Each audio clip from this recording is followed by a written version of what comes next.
that he was told to do that. And that was conditioning. They're going to ease it down. It's going down. They'll do the dialectics with it. You know, 1 step forward, 2 steps back, 3 steps forward, 1 step back. And that's the way they're going to take it down. And it'll encompass probably about a year and a half and before it hits bottom, whether it's at 40 or 55 on the USDX. And in the meantime, the gold and silver are just going to go bonkers.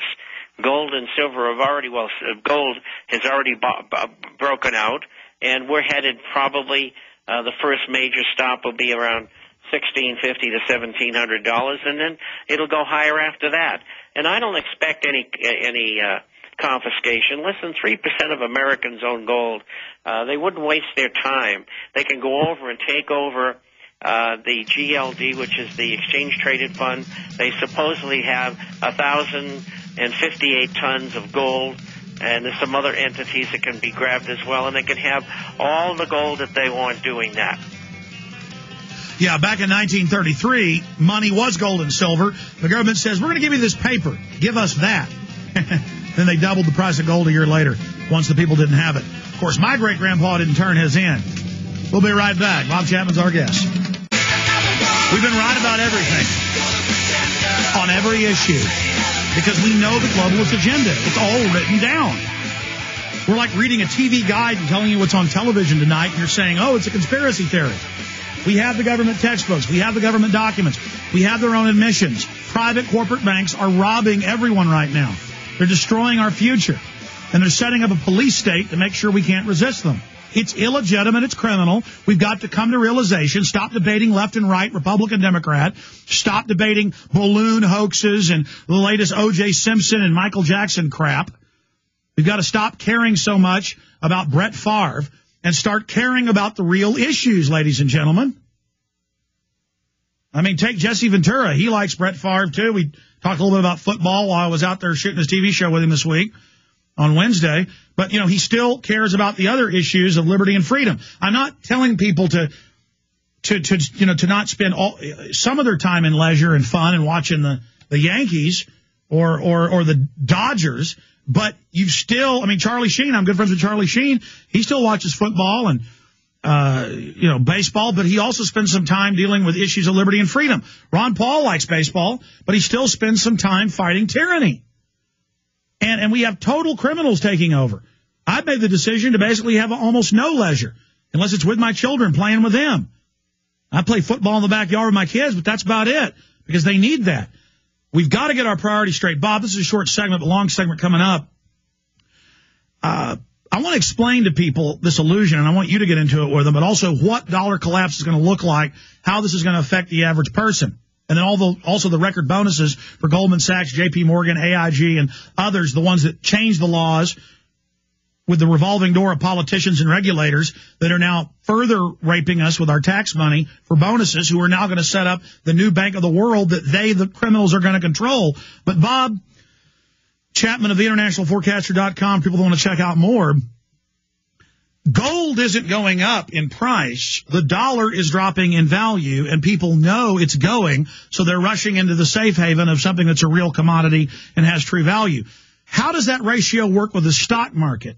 I know it's not as pure, dollar goes down, gold goes up, as it is with gold with the stock market, but if the New York Stock Exchange and NASDAQ are dollar denominated, is there not a ratio with the economy's plunging, the dollar's plunging, the industries are shutting down, but the stock market goes up? Is there not a ratio there with people also flooding into stocks instead of dollars?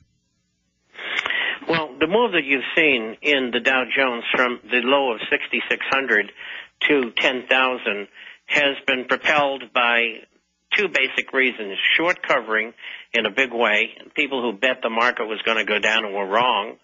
And secondly, the enormous amount of money that was put into the hands of banking and brokerage firms and insurance companies.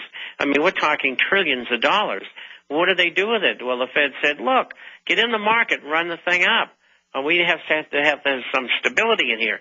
We have to convince the public that we're capable of making the market become 10,000 again, and making those pension and profit-sharing plans go from minus 50% back to even again. And so that's what they've done. But the flip side of that is inflation starting to heat up big time. Look at the PPI since May.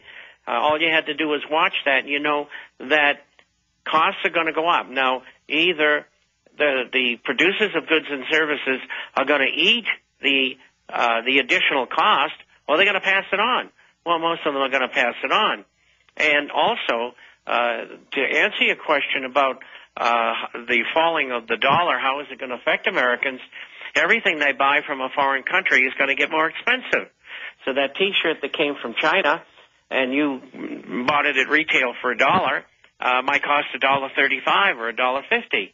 And so that's one of the main ways that it's going to hit. It's going to be very inflationary. And that will go on for a time. How high will inflation go? A minimum of 14 to 15%, perhaps a lot more. We don't know what they've got in store for us yet. Well, Bob, what's the real number? I mean, unemployment, every other private group says 20% or more. The government says 9.5%. What's the real number there? Well, the only people I know that figure out what the dollar, the increase in money and credit is John Williams and myself. And he's got 21.4%, and I got 21.3%. So I'll bow to his professional expertise because he's better at it than I am. And so, yes, that's what we've got. So anything that some politician or businessman says that the unemployment's more than 20%, that's true. So unemployment's more like 20. Inflation's, where's inflation at there? Real inflation is 6.11% using a formula before Bill Clinton went to office in the 1980s. All right, stay there.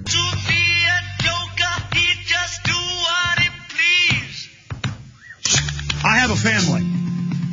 My parents live here. I have 3 children. I love this country.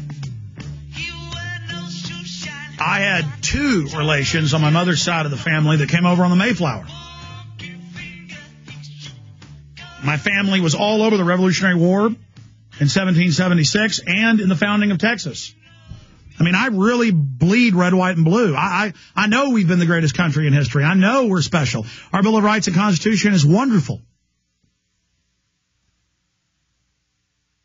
And I'm so sick of watching offshore banks with slick PR firms who know how to lie to the public, gutting the country, openly announcing at Davos they're setting up a world government.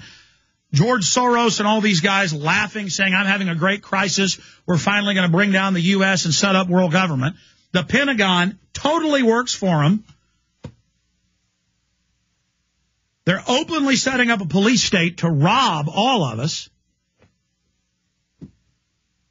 And I've still got to argue with people about whether I'm a conspiracy theorist or not. I mean, Bob Chapman, does it ever make your head spin to have the thousands of government documents, statements, reports that we cover, that we link to? More news today about deaths from the swine flu vaccine, people getting paralyzed, medical doctors say, yes, it's causing neurological problems. They had to stop it in 76. For a year, they denied deaths were happening in 76. And people finally said, hell no, and they admitted it. I mean, how many times do we have to be lied to? How many times do we have to be right? Again, I'm not trying to toot our horn here today, but I want to make a big deal out of this because it is a big deal. We have the track record. We have been right. We do our homework. We bust our ass.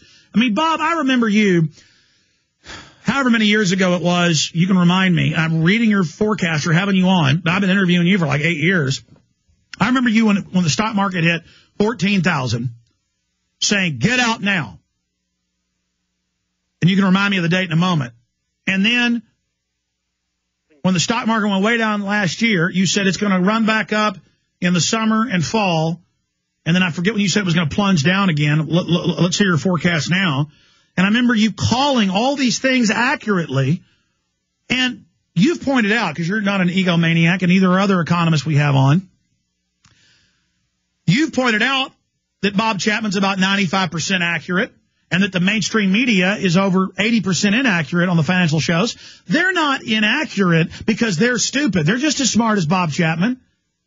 In fact, in their own personal lives, it's come out that their portfolios are the opposite of what they're saying. In many cases, what they tell their viewers, Kramer and others, that they know what they're doing. They know they're lying. They know they're spinning. They know they're just manipulating. So you're just telling the truth because that's what you do. That's your business model. That's your political model. They work for the system, so they lie. I mean, explain to people your predictions, and they're all in the newsletters. Go over all the things you called, and then where we are right now and where you see us going.